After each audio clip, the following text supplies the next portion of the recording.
OnePlus is not an innovative company, it is a smart company. And in this video, I'm going to tell you why OnePlus is smart rather innovative. Hi there everybody, my name is Shreyas, you're watching TechTolly, let's get started.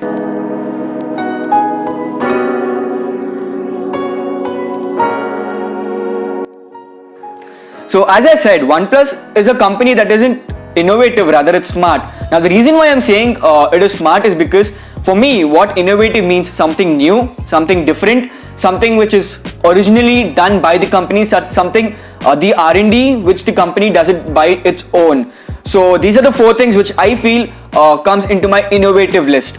Now the reason why I say OnePlus is a smart company, let's first get into their first ever phone. So the first ever phone which they launched was OnePlus One. Now what was special in OnePlus One? There was nothing really special. All they had is the specification of a flagship phone. That is the most powerful Snapdragon processor, the best cameras, a really good LCD display. Yeah, it was an LCD display on the OnePlus One. Basically a flagship phone at half of the price of a flagship phone. That was around 20,000 rupees, 20 to 25,000 rupees in India at a flagship specification, and that was a huge deal because you never used to get such kind of phones. To actually be honest, there was a phone, Nexus 5, which was flagship by Google and at around 25,000 rupees, and that was a hit. So OnePlus also knew that if they could launch a phone for half the price of a flagship phone, they might be able to sell. But then being a new company, they had to come up with a smart way of marketing or positioning their brand onto people's mind. And that's the reason which they came up with was the invite system, the invitation system, where people who have invites can only buy their phones. And that created a hype. The second thing was Cyanogen mode. Cyanogen mode was the OS on their phone, not Android. I mean, Cyanogen mode is a flavor on top of Android, but technically it wasn't the stock Google Android. It was Cyanogen mode, and Cyanogen mode was mostly used by tech enthusiasts and developers and people who have information, who have knowledge about custom ROMs. So basically they used Cyanogen mode. They went with the invitation system that's basically sending invites to people, and people can buy the phone only if they have invites, and they branded themselves as a flagship killer. So these three things created a huge hype. And when you go and say to someone that, I have a phone where you can only buy only if you get an invite, that sounds so privileged, that sounds so premium. So yeah, that's how they started with their first phone, and that created a huge hype, at least in India. Then they came up with the next phone, that's OnePlus 2. OnePlus 2 is basically an upgrade for OnePlus 1, nothing really that innovative, nothing really that new, I would say. Basically upgraded specification or minor one or two new upgradations or new technologies, that's NFC and something which is already there in the market. So OnePlus 2 was technically not a hit. It wasn't sold as much as the OnePlus 1. There were a lot of heating issues. That's because of Snapdragon 810. It had heating issues, and OnePlus could not manage the heating issues on that phone. Let's keep that aside. OnePlus X, new thing, just the design. Now comes OnePlus 3 and OnePlus 3T. I'm talking about both the phones together. OnePlus 3 basically had a new design, had an AMOLED display, had something called dash charging, and also had something called the fastest fingerprint scanner in the world. Now when we talk about these four things, when we talk about new design, every other company comes with a new design. What's so innovative in that? Dash charging. A lot of people don't know that dash charging is actually licensed from Oppo. Oppo's VOOC technology is licensed to OnePlus, and OnePlus has rebranded VOOC technology, VOOC technology, into dash charging. So the technology is not OnePlus's. OnePlus did not invent that. It was by Oppo. AMOLED display not by OnePlus. Again, it's by Samsung. And fastest fingerprint reader. Doesn't really matter. Like, you just get a millisecond of difference with a normal fingerprint scanner and the fastest fingerprint scanner. It was a gimmick, I would say, because it doesn't really matter if you have a very slight difference of unlocking. It really doesn't matter. You won't even see the difference. Yes, it does unlock extremely fast, but come on, other phones also does. Not that you need to wait 2 or 3 seconds. It unlocks in half a second or 1 second. So I just say it's a gimmick. It's not something really innovative. OnePlus was just smart with coming up with a new design, again branding themselves as a flagship killer, and coming up with all these technologies which was licensed but not made in-house. That was with OnePlus 3 and OnePlus 3T. Now when you come with OnePlus 5 and 5T, now things got a little different. OnePlus started to increase their price. Basically, they did start increasing their price from OnePlus 2. But then when it came to OnePlus 5 and 5T, the pricing started between 30,000 to 40,000. So that was the price range between which these phones were sold. So then it was then when the company stopped branding themselves as a flagship killer and they started branding themselves as a flagship phone. And again, what they came up with was pop-up events. Basically, pop-up events started from OnePlus 3, OnePlus 3T, OnePlus 5, OnePlus 5T.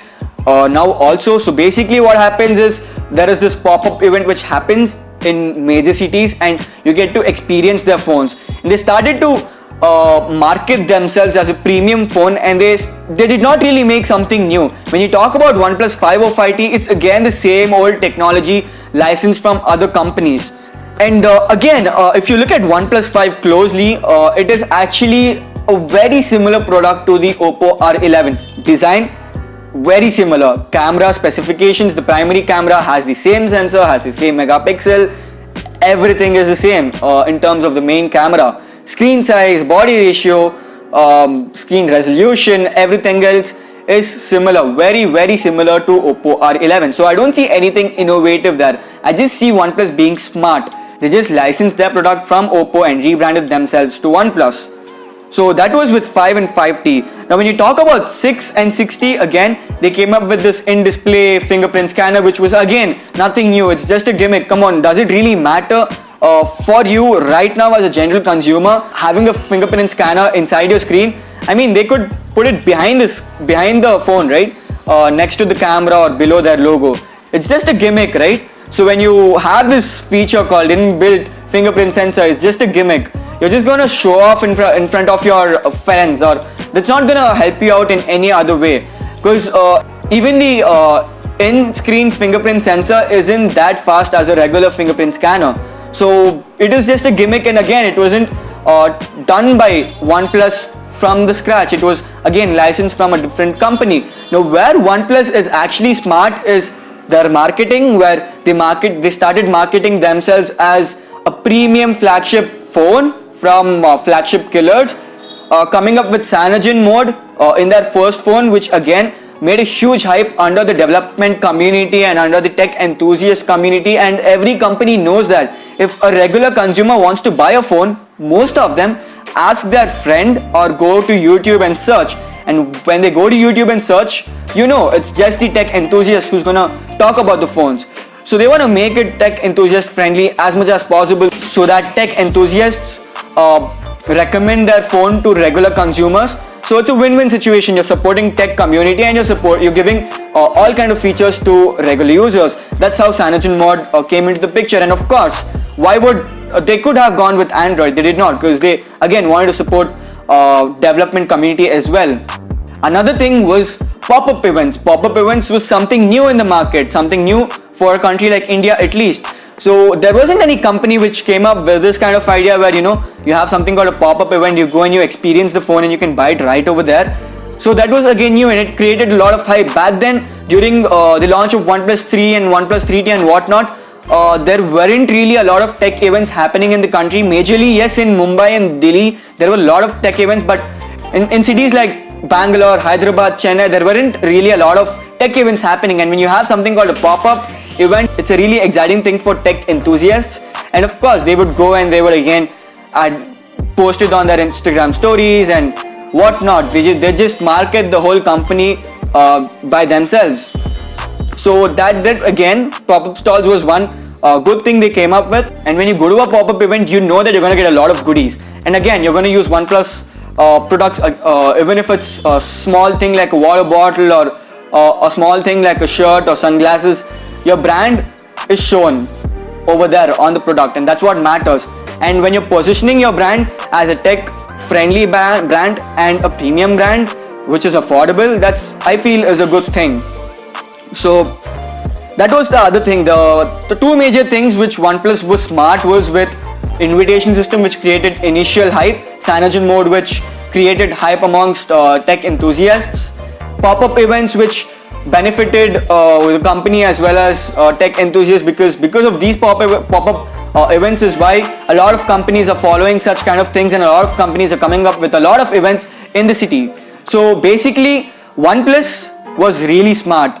Their marketing was good, but when it comes to innovation, they did not invent anything. All they did was take technology from their parent company, that's Oppo or Vivo, just put it onto their phones. That will save up a lot of money. That's because they're licensing their product, and all the R&D investment is done by the other two companies. And OnePlus being subsidiary of BBK Electronics, and BBK Electronics being the parent of Oppo and Vivo and OnePlus, they don't really need to play games between profit losses, because it's a one company if you see in the bigger picture, and they don't need to pay a lot of money for licensing as well. So yeah, that's what OnePlus does. Now with OnePlus 7 and 7 Pro being launched, I'm 100% sure that whatever new technology they're going to come up with is again going to be licensed from either Oppo or Vivo, and that's how they're saving their money. But then considering their new phones, that's the OnePlus 7 and 7 Pro will be priced between 40,000 to 50,000 or even more, because their profits are now going to be more, or the profit margin is going to be more. They can invest onto their R&D department. They can start doing a lot of R&D to come up with new tech, unlike before. From OnePlus 1 to OnePlus 5T, I can kind of agree that they don't have a lot of profit margin that would be stopping them from doing a lot of R&D. Considering OnePlus 6, 60, 7, 7 Pro are priced at a premium buck, they can come up with an R&D team who's going to invent new technology, because the profit margin is more. They're earning a lot of money, and come on, you're earning money, you need to do something innovative, and that's how you can survive. You can show that you are a brand that's not just showing phones, that's not just selling phones. You can show yourself as a brand which is capable of more than selling phones. So yeah, that's what I feel. This is why I feel OnePlus is rather smart than being innovative. If you feel my points are right, if you agree with my points, comment down saying yes. If you feel whatever I've said or some of what I've said isn't right, or you don't feel that's right, tell me why down in the comment section below. Follow me on Instagram @TechTrolleyYT to get a lot of updates, a lot of interesting tech updates. And yes, subscribe to Tech Trolley. This is me, Shreyas, signing off. Thank you for watching. Stay overclocked with the geek.